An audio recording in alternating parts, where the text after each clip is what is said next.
13e jour de mon calendrier de l'Avent 2024 des films de Noël ou films pour l'hiver, et je vous parle du film Un Noël pour l'éternité, qu'on appelle aussi Un Noël éternel. Les téléfilms de Noël ont souvent plusieurs titres français. Et oui, vous l'avez bien entendu, on va parler d'un téléfilm de Noël cette fois, dans un patelin où il n'y a même pas de neige, donc en tant que Français, on n'a pas l'habitude. Enfin, avec le réchauffement climatique, va falloir s'habituer. Je tiens à remercier Seb sur Instagram parce que j'ai vu ce film il y a des années et impossible de me rappeler du nom. Donc il m'a retrouvé le titre quand on a discuté sous ma vidéo du calendrier qui était consacrée à Un jour sans fin, parce que vous allez voir, c'est lié. En plus, à l'époque, sur Captain Watch, je l'ai mis dans les films similaires à Un jour sans fin. Je suis un des utilisateurs de Captain Watch qui utilise le plus cette fonctionnalité et j'ai même pas pensé à aller voir.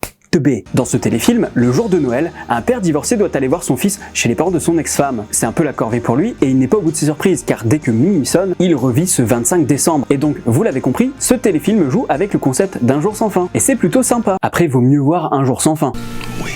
Le mec est totalement aigri, au début il profite de ce calvaire pour en faire baver à toute la famille, et au fur et à mesure, il décide de s'en servir pour reconquérir son ex-femme. Je vous l'ai dit, c'est Un jour sans fin. Les gags sont sympathiques, ça fonctionne plutôt bien, et Jemor est plutôt attachant avec ce personnage méprisable. Vous pourrez voir aussi Daphne Zuniga, la maman de Brooke dans One Tree Hill, ainsi qu'un sosie d'Ethan Hawke déguisé en Jésus. Je vous jure, j'ai cru que c'était lui à un moment. Voilà, pas grand chose à dire de plus, si vous aimez Un jour sans fin et les boucles temporelles, c'est totalement pour vous. N'hésitez pas à me proposer en commentaire des bons téléfilms de Noël parce que généralement quand je tombe dessus, moi j'ai la nausée. J'ai justement l'impression de vivre un jour sans fin en revoyant le même film. Je compte sur vous pour liker et partager un maximum sur les réseaux sociaux le calendrier de l'Avent et on se dit à demain. Salut!